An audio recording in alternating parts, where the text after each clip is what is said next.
A number of factors have contributed to the increasing number of persons who indulge in illicit drug trafficking and abuse in Sokoto State. These are not unconnected with its strategic location sharing international borders with the neighboring Niger Republic that gives upper hand for perpetrators to carry out high-profile cross-border trafficking of the illegal substances. Similarly, Sokoto State is a commercial hub in the northwest region that is, however, contending with unemployment, high poverty rate, and population outburst occasioned by rural-urban migration and insecurity, especially in the rural communities, and poses threat to mental and physical health of users. In Sokoto, we conducted a study recently in 2022, and we found out that the prevalence of substance use disorder is as high as 11.8%. To reverse the narrative, the National Drugs Law Enforcement Agency (NTA) Sokoto State Command has been collaborating with sister security agencies in the fight against substance abuse, especially in identifying the common psychotropic substances traded and abused, the cartel behind the trade, their distribution network, arrest and prosecution.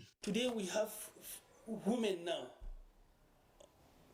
going into drugs, and it's increasing on daily basis. Deadline 360 sought to know why young people are mostly involved in this dangerous trade and what stakeholders should do to arrest the situation. When you have society like this and with a lot of youth, then you know that when you cannot provide enough opportunities for this, they might be engaged in one crime or the other.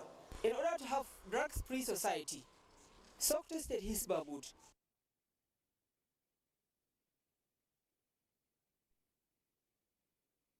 the efforts of National Drugs Law Enforcement Agency (NTA). Community leaders and traditional institutions are critical stakeholders in the fight against this illicit trade. Feedback mechanism should be established between the community, between the government, and between the civil society group, so that we can also create a lot of visibility and access to those dealing with the drug illegally.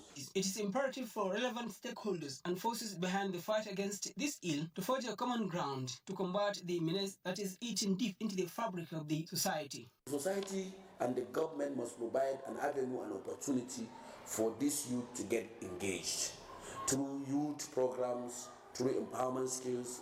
So if we can stop the suppliers, if we can stop the warehouse of where they're keeping this, we reach out to them, we get them, we ban them, we totally create environment for peaceful. We come up with a rehabilitation center where all these kinds of drug addicts can be able to be reformed.